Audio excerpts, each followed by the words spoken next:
Mes chers amis, aujourd'hui, c'est la 33e et dernière fois que je m'adresse à vous en tant que rabbin de Mulhouse à l'occasion de la cérémonie du souvenir. Avant tout, je tiens à vous remercier, vous les acteurs de notre chère ville de Mulhouse, de m'avoir donné le privilège de servir en tant que chef religieux dans une ville où il y a un véritable respect pour les croyances religieuses des autres ou leur absence de croyance, ce que j'appelle la dignité de la différence. Lorsque j'ai participé à plusieurs reprises à la marche des vivants à Auschwitz, avec des milliers d'autres venus de tous horizons, nous l'avons fait car nous savons qu'il est indispensable et vital de renforcer notre sens de la solidarité humaine.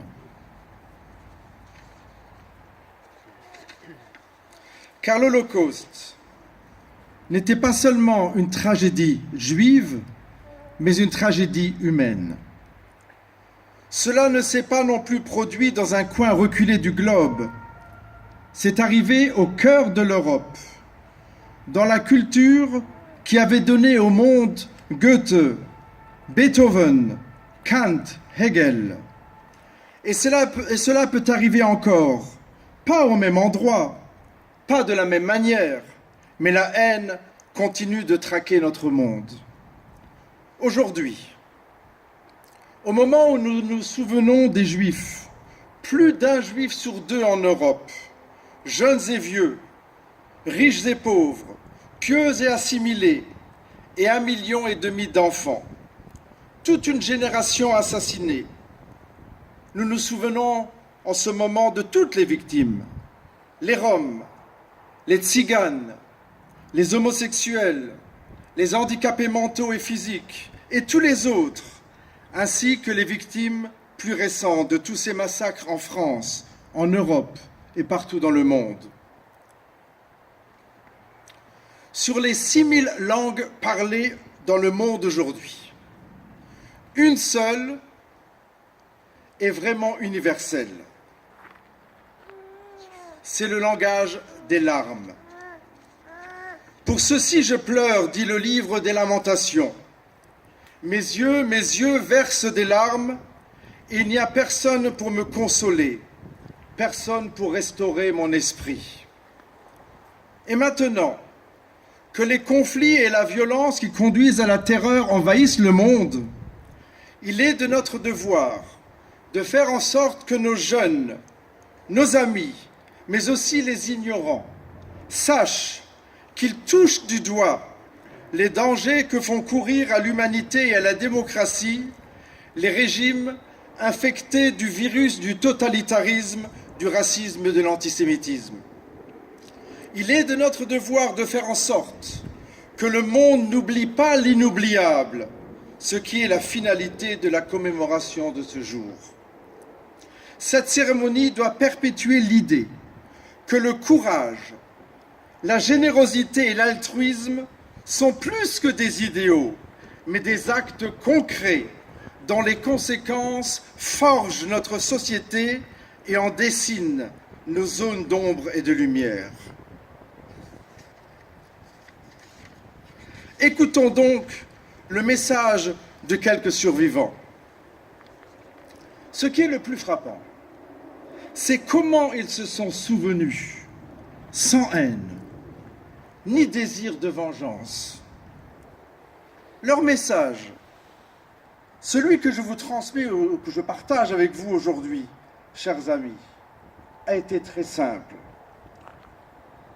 Apprenez à ne pas détester. Apprenez à lutter contre l'intolérance. Chérissez chaque jour comme si c'était votre dernier. Aimez la vie et soyez prêts à vous battre pour cela. Enfin, aimez l'étranger, car la façon dont nous traitons les étrangers, c'est le test de notre humanité. Souvenez-vous surtout que sans mémoire, une civilisation est aveugle. Je pense ainsi au rabbin Yekutiel Halberstam de Klausenburg, un chassid, qui a survécu au camp d'extermination, ayant perdu sa femme et ses 11 enfants. Au cours de ces années, il a pris l'engagement que s'il survivait, il consacrerait sa vie à sauver la vie. Et finalement, il a construit l'hôpital Laniado à Netanya, en Israël, engagé à traiter Israéliens, Palestiniens, Juifs, chrétiens, musulmans.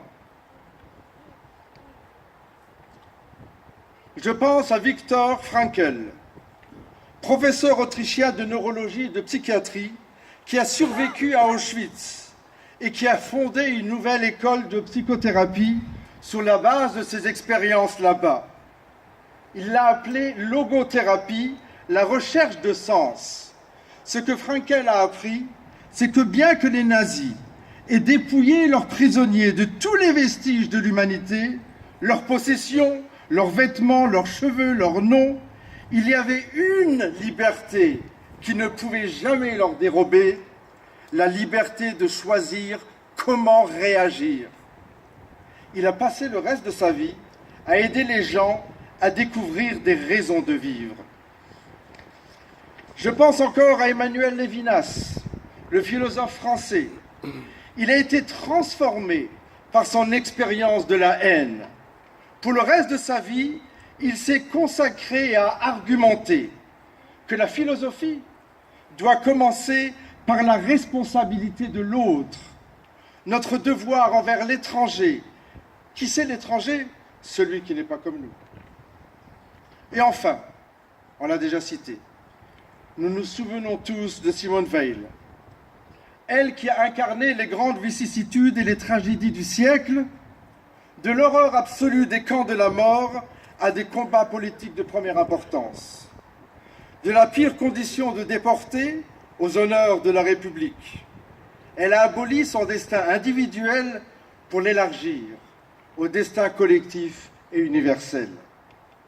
Chers amis, nous, les chefs religieux, les communautés religieuses, devons travailler dur à notre amitié et rester unis dans cette époque turbulente. On ne peut pas changer le passé, mais nous pouvons et devons, chacun à son niveau, changer l'avenir en combattant la haine avec l'amour, la brutalité avec la compassion et la mort avec un dévouement inébranlable à la vie.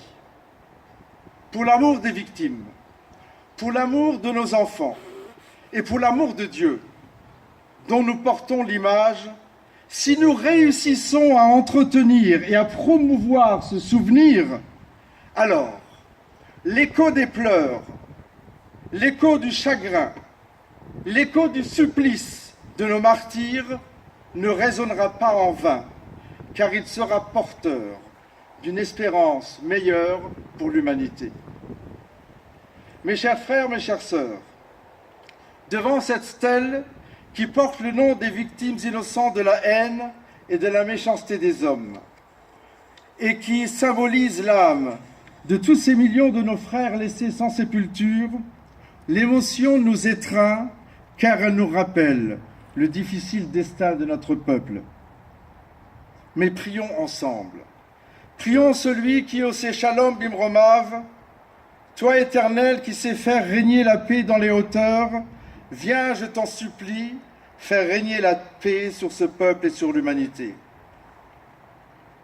Et vous, ma chère communauté, vous les représentants de notre chère ville de Mulhouse et du département, autorités civiles, militaires, politiques et religieuses, sur lesquelles nous pouvons compter, pour le soutien sans faille que vous manifestez à chaque instant, afin d'assurer la protection de notre communauté à l'heure du danger, en étant constamment à nos côtés, recevez mes bénédictions, celles de l'espérance, celles de l'avenir, celles de la paix et celle de la fraternité.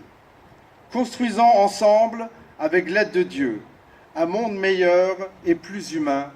V'chen yiratzon v'nomar Amen.